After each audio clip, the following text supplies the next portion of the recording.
Since these children were kidnapped, I've not gotten myself. Sometimes I can't even think straight. Most of the times I can't even think straight. And this is the reason. This matter is a very simple matter. But the government are feeling unconcerned.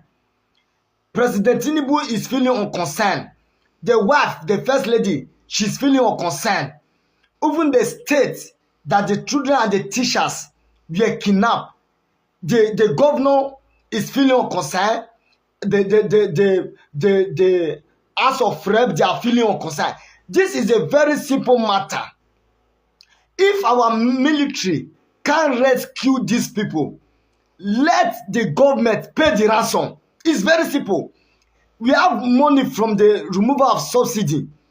They should use from the money to pay the ransom. We have revenue money coming, billions of naira entering this state every day, entering the country every day. They should use from our revenue money, the tax money, to rescue them. If our military men can't rescue them, they should use from the money to rescue them.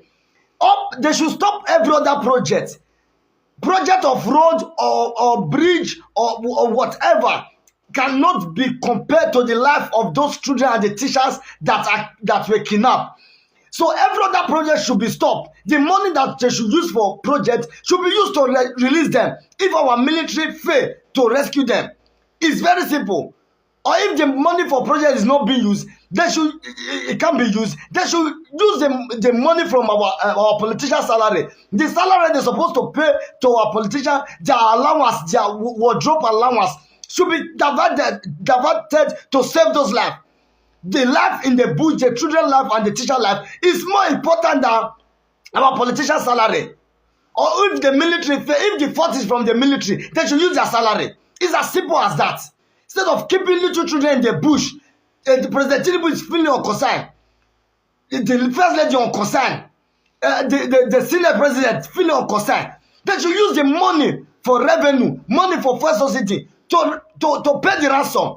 If the military can rescue the people, it's as simple. It's as simple as ABCD. Very simple. If the military fail, our subsidy money or revenue money or tax money should be used to rescue them. That's all I can say. Nonsense.